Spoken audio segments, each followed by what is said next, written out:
I'm doing great, Neil, and I'm excited to talk with our next guest about this cool book and a very interesting and cool topic.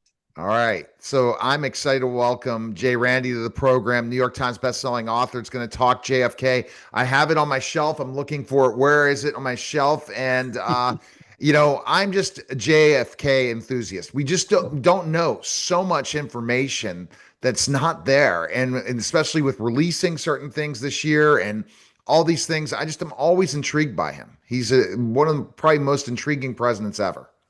I think so. I mean, look, I've been writing about the Kennedys for 25 years now, and this is my first time, approaching JFK as a subject. And wow, man, I learned a lot. I mean, it was a great journey for me, and I hope it will be for the reader too. Wow. Wow. Wow. So tell me, what inspired you to explore this particular angle of JFK's life and legacy in your new book?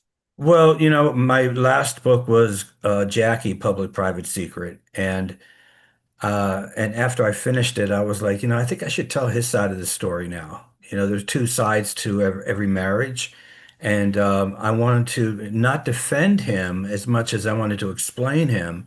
And I found that in that explanation, there's a lot of defense, and you really get to understand, why he made some of the decisions that he made, what his background was, what his influences were, good and bad, and how he changed as a man. I mean, he starts out very entitled, selfish, privileged, and he grows into somebody who takes accountability not only to his wife but also to the country. And in that respect, he becomes a better man and a better leader. And what better story is there than that? And I think it's a really hopeful story to tell in these sort of fractured times. And so I really loved telling it and I loved writing it. And when it was over, I kind of felt really sad, that the story ended the way it did because it's such a tragic ending. Mhm. And Greg, where were you when JFK was shot, Greg? I honestly remember, uh, I remember watching the funeral on TV, Wow. and I was 1 year old, and I was in my grandmother's house uh, in Boston in her sun parlor, and it's a vivid memory I have watching her Wow, little you can remember white at that TV. point. Yeah. Yeah, Wow. Wow. How about that? I mean, that is, if you can remember that at 1 year old, that is. He's Greg's brilliant, so that's why he can do those things. He remembers that. I don't remember my childhood as well. It's like, holy cow. Now, Jay, I guess the ultimate thing was when you were writing this book, because you've written for a lot of celebrities and the Kennedys, were you a little concerned to go to this topic? Was this something that concerned you a little bit? Like, The only concern I had, man, was that I wanted to break new ground because I'm in my office right now and there are 100 JFK books on my shelf. And I felt that if I can't break new ground, I'm not going to do it. So every move along the way was sort of orchestrated toward, is this new or is this just something that has been published a million times before? And if it was new, it went in the book. And if it wasn't, it didn't. That was my only mandate was it's got to be revealing and it's got to be new.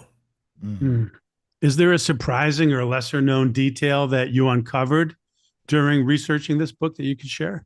Oh, so many. I mean, one thing that really I didn't know was that Joe Kennedy and Rose Kennedy hired a girl um, whose name was Janet DeRose to be sort of a surrogate wife to Joe Kennedy.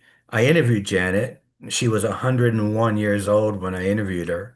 And she told this incredible story of being hired by the Kennedys at the age of 24. She moved into the house and she was his companion, both emotionally and physically, so that Rose Kennedy could travel and have her own life.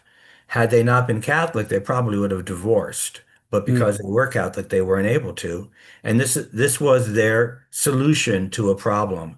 And as I wrote in the book, if that's the solution to marriage that your parents came up with, then what are you expected to do when you marry yourself?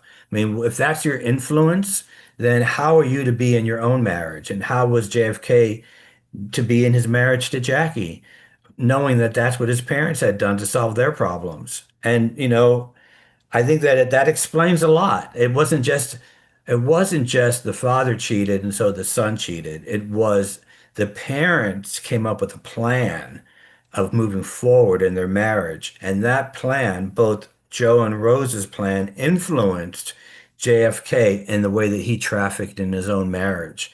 That to me Wow. was really, really compelling. And Janet, she just died in May at 101 years old. And what a great woman she was, and what a great source she was. Her story is told here for, for the first time. Mm. Wow. So, Greg, we would love to have more time. Everyone needs to definitely check out the book. But go, Greg, with your final question you ask, because he's written so many amazing books. You can't wait to hear that final question. Go, I Greg. really can't. I can't. I'm looking forward to this answer. Tell me, what do you feel is the most important thing in life you've ever learned? I've in this book, what I learned was, and what he learned was, accountability and forgiveness is the only way forward. And, and they work hand in hand. You'll never get forgiveness until you take accountability. And that's what JFK did in his life with Jackie, and he did with the country too. And I tell the story in the book of him taking accountability for the Bay of Pigs disaster in 1961, 100 days into his presidency. And I wrote about how he took accountability for the disaster and the lives that were lost, even though he inherited that from the Eisenhower administration. So this book is really about accountability and forgiveness, and you can't have one without the other. That's what I learned. And you believe that for yourself too? Accountability and forgiveness? I do, and It is. I hope that I can live that way. It's not easy. Accountability and forgiveness are not easy, but man, if you want a successful relationship with a spouse or even in your family, you've got to do both. And a lot of people are not willing to do that. They like blaming, and blaming will not get you far. All right. We appreciate it, Jay. Thanks again, sir. And we can pick up the Thanks, book. It's man. available everywhere, right? People can check it out, right? Check it out. It just went on sale 2 days ago, so it's available everywhere. I appreciate Fantastic. it. Thanks, Thanks, Jay. All buddy. right. Take That was care. this. You're welcome. That was a special simulcast.